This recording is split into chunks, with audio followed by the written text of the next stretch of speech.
Welcome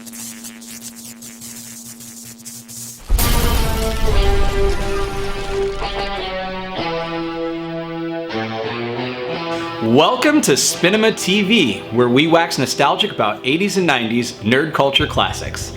I'm Bernie Bregman, the Geek Gatsby. I'm Amanda Lynne. And we're here to talk about one of my favorite movies of all time. Not so much a hit, but a classic from 1986. It's what old Jack Burton would want to talk about, and that's Big Trouble in Little China. So this movie is a movie I grew up watching on Beta and VHS over and over again. I don't know if you were born yet when Beta was around. I don't think I've ever seen one in person, actually. That's okay. You weren't missing too much. Those things didn't really work. Let's start with funky fresh film facts. Number 1, Cattle Rustle. This story was actually originally written as a Western, but Carpenter decided to set it during modern times instead. Initially, Jack's horse would have been stolen, and then it was modernized to be his big rig truck. Number 2, casting conundrum. Now originally the studio wanted Jack Nicholson or Clint Eastwood for the role of Jack Burton. That might have drawn more at the box office, but can you just imagine what old Jack Burton always says? It's all in the reflexes. Very different vibe. Now, the director originally wanted Jackie Chan for the role of Wang, but the studio executives didn't think that his English was good enough. You know what? 30 years later, it still isn't. Number 3, Big Trouble, Little Turnout. Both John Carpenter and Kurt Russell have said that the test screening was overwhelmingly positive. Unfortunately, 20th Century Fox put little into promoting the movie, and it ended up being a box office bomb. They said they simply didn't know how to promote it. What? What does that even mean? I know, don't you pay people hundreds of thousands of dollars they had one job to do? I'm pretty sure I could have figured it out. Now, it did go on to become a huge cult hit through home video, which is the way I was exposed to it. Now, funny enough, this did confirm Kurt Russell's initial fear before signing on to the project that it was going to be a box office bomb like his previous 4 movies, which is not the best batting record. It's funny though, because most of those films are beloved today, but those previous 4 were Silkwood, Escape from New York, which is a huge cult success, The Thing, which is kind of what put Carpenter on the map, and then Used Cars. Now, Used Cars actually brings us into number 4 here, Poppin' Tags. Only got $20 in your pocket? More or less. In the scene where Jack is infiltrating the brothel, he's actually wearing the same suit that he wore in 1980's Used Cars. That's hysterical. It's a thing I never noticed, and I've seen Used Cars a number of times. Number 5, Flawless Victory. David Lopan was in fact the inspiration for the evil sorcerer Shang Tsung in the Mortal Kombat series, and the 3 storms from Big Trouble in Little China were combined to become the character of Lord Raiden. Now, interestingly enough, Kurt Russell turned down the lead role of Connor McLeod in 1986 as the Highlander so that he could appear in Big Trouble in Little China. That role was taken by Christopher Lambert, who also went on to play Lord Raiden in the Mortal Kombat film adaptation. Wow, that's a lot of Mortal Kombat Big Trouble crossover. It's time for some real feels.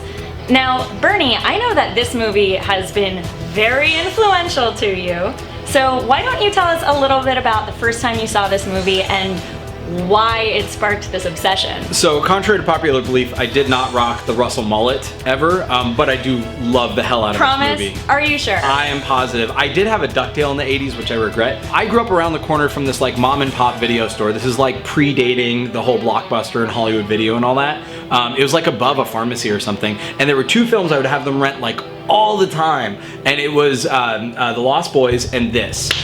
So I don't even know how many times I've watched Big Trouble in Little China, but I just thought, you know, when you're a kid growing up and you got the sorcery and stuff, and you got this like kind of doofy, fun anti-hero and Jack Burton and Kim Cattrall, beautiful. It's like everything as a kid that I wanted to have in a movie, and it was a lot of fun. I love the one-liners. I grew up. I really feel like this movie created my love of one-liners. Okay, you people sit tight, hold the fort, and keep the home fires burning. If we're not back by dawn, call the president. Now, I know this film came out before you did, but have you seen it? What are your thoughts on Big Trouble in Little China? My first time ever seeing this movie was at about 1 o'clock in the morning when I was maybe around 10 years old, and I just remember the next morning trying to describe what I was seeing and what I remembered from the movie, and everyone just thought it was a dream.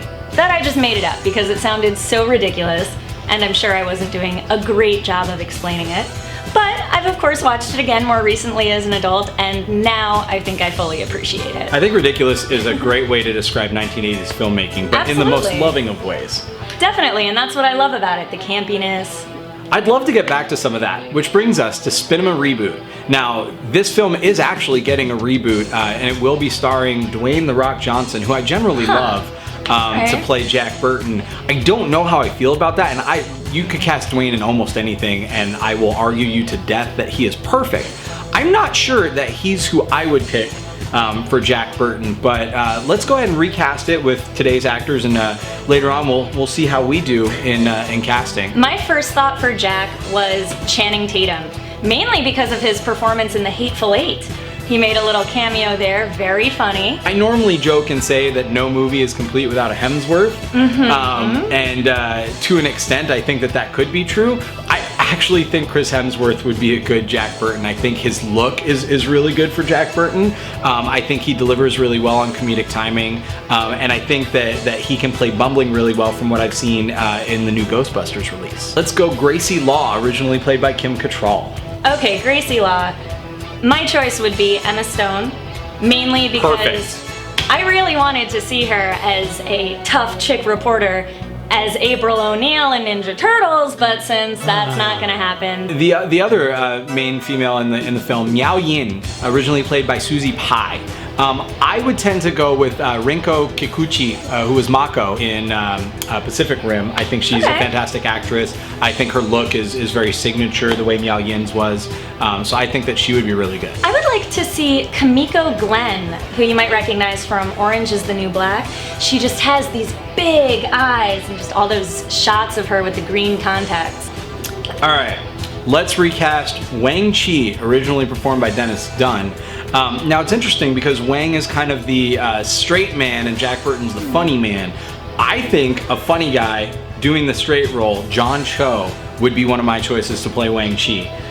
You know, he's in a lot of great things, and I think that he could definitely do that. In fact, he kind of does as Sulu. He's a lot more of the straight man. You know, Selfie was that show. He was amazing in that. He was the perfect foil to Karen Gillan's craziness.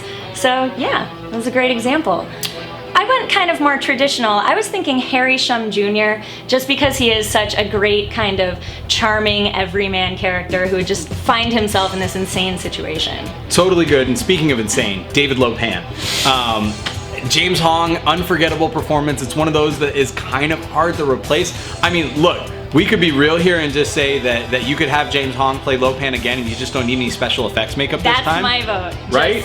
Yep, present day James Hong. You just don't do any makeup at all and he's old Lopan. I think he'd be into it. And then you could CGI like tall 7-foot Lopan. Now, what about phenomenal actor Daniel Dae Kim? I think he'd be a great choice too. He's got that amazing bone structure that would just look so cool in the makeup, the costume, everything. On the opposite end of the spectrum, his arch nemesis, and in many ways like the complete antithesis to him in appearance, we have the bumbly but brilliant Egg Shen, originally played by Victor Wong. Fantastic performance. I'm gonna go the funny route. I think George Takei would be a great Egg Shen. He would crush that whole, you know, doing the tour bus, over here we have the thing. That would be pretty cool, but I would also maybe like to see Jet Li do it. So it would be more of a separation from that bumbling tour bus driver character to then you actually see him get crazy badass. I think that'd be super cool. I look forward to seeing what they do with it, you know, and I hope they maybe see this and take some of our yeah, maybe we'll see some of our suggestions on screen. Well, if you do see that happen, you know where it started, right? Well, it's been a lot of fun revisiting Big Trouble in Little China. I'm probably gonna go pop it in the Blu-ray player right now. I'm actually, you know, I'm gonna book it for a midnight movie series at Nerds Like Us because it's that good of a movie. Awesome. Deserves to be back on the big screen. But it's been so much fun. I'm Bernie Bregman, the Geek Gatsby. I'm Amanda Lynne. And that's been our spin on it.